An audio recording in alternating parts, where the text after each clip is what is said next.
Hello बच्चों। Hello ma'am. क्या करने वाले हो आज? थोड़ा सा नाटक, छोटा सा है ना।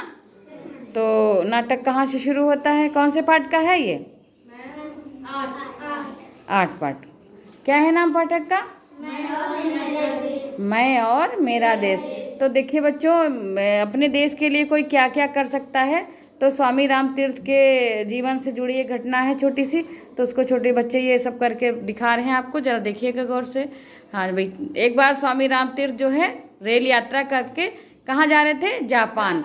तो ये भाई ट्रेन चल रही है, ये ट्रेन जा रही है, ट्रेन जा रही है भाई, ट्रेन जा रही है। देखिए ये ट्रेन जा रही है, इस पे स्वामी राम तीर्थ जी हैं। और जब ये ट्रेन जापान पहुंच जाएगी तो रुकती है, और उस समय स्वामी राम तीर्थ जो हैं वो वहीं पे रुकते हैं, उतरते हैं, क्योंकि उन्हें वहाँ एक मीटिंग में, सभा में जाना था।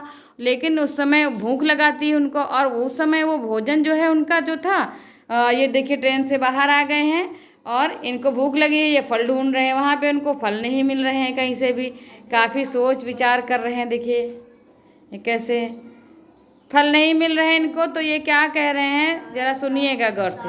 जापान में फल नहीं मिलते हैं। अब देखिए यहाँ पे कोई सुन भी रहा है, कोई सुन रहा है। देखिए पूछ रहा है इनसे, आप यहाँ हम क्या खोज रहे हैं? यहाँ हमको फल चाहिए।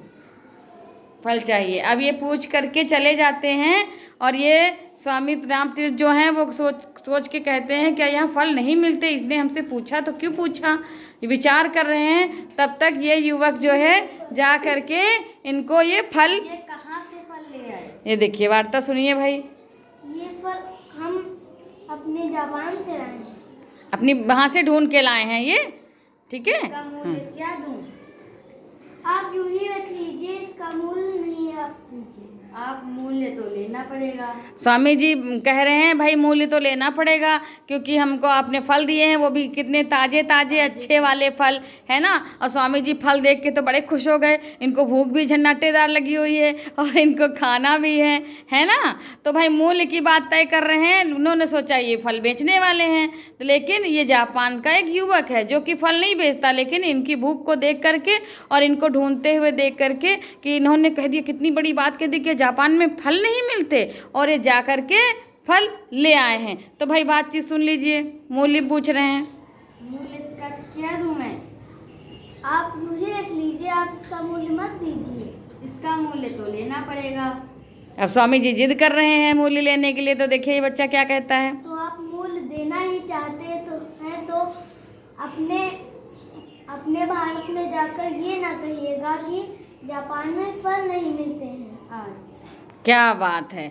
अब देखिए स्वामी जी कितना मुग्ध हो गए हैं, उस पर प्रसन्न हो गए हैं, और कह रहे हैं भाई कितने देशभक्त हो तुम, अपने देश के लिए कितना वो सोच के रखा हुआ है ना। कि हमारे क्या कहेंगे ये अपने देश में जा कर के, ये अपने देश में ये ना कहना कि जापान में फल नहीं मिलते, यानी कि हमारे देश की बदनामी ना करना, है ना। तो इससे क्या समझ में आता है बेटा, क्या समझ में आया? कि कोई अपने देश के लिए कुछ भी कर सकता है, कि उसकी बदनामी ना हो, उसका सम्मान ना घटे, हमेशा सम्मान से सिर ऊंचा रहना चाहिए, है ना। तो सारे बच्चों समझ में आया क्या इन्होंने करके बताया? कि अपने घर परिवार को, अपने गांव से बढ़ के, फिर अपने ज़िले से, फिर पूरे प्रदेश में, उसके बाद फिर पूरा देश। देखा, तो जापान देश में एक बच्चा, एक युवक ऐसा कर सकता है, तो आप लोग अपनी अपनी जगह पे क्यों नहीं कर सकते?